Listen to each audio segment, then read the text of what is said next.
Trails in the Sky first chapter is releasing soon, and I'd like to take this opportunity to share why you should give it a try. There are a ton of videos explaining in detail, which is why I challenge myself to deliver an overview to spark that interest in under 5 minutes. With that out of the way, let's get right into it. Trails in the Sky first chapter is a remake of the original that kickstarted the series 21 years ago. This remake offers a suite of upgrades.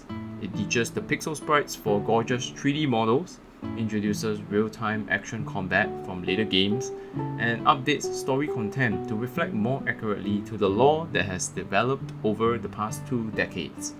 This is the perfect game for you if you are thinking of dipping yourself into the series. Trails is best known for its continuity. All 13 games takes place in one continuous timeline, in the same world.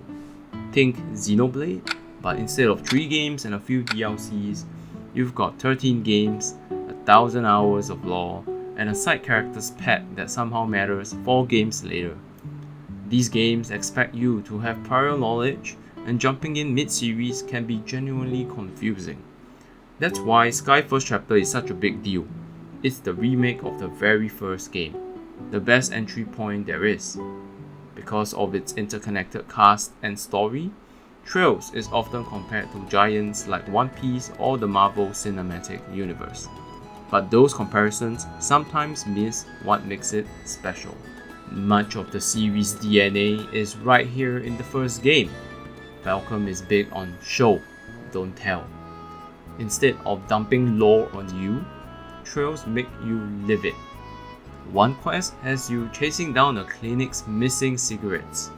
And plot twist, your only eyewitness is a house cat.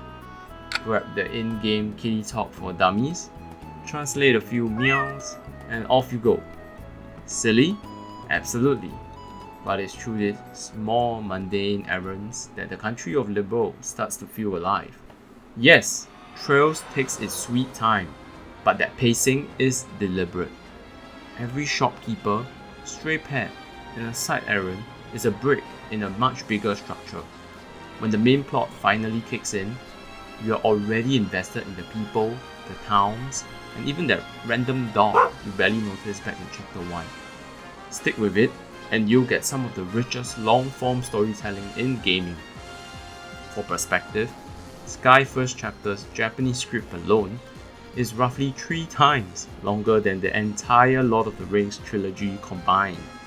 So buckle up, but know that every page, every meow, and every stray detail really does matter.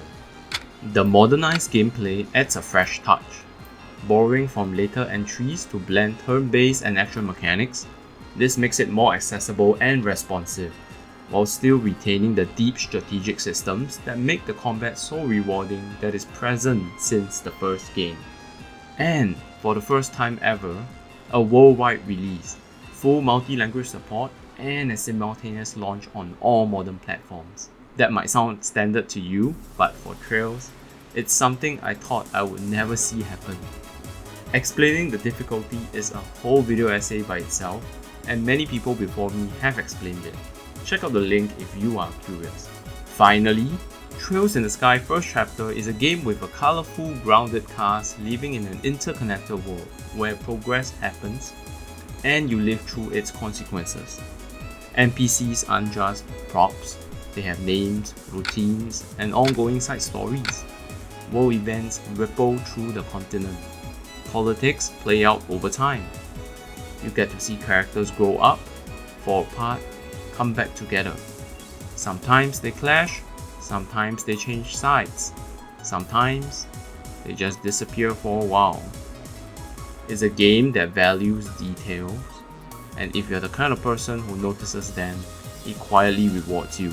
With the game launching on September 19, 2025, and a remastered soundtrack from the studio's golden era, it's a great time to finally see what the fuss is all about.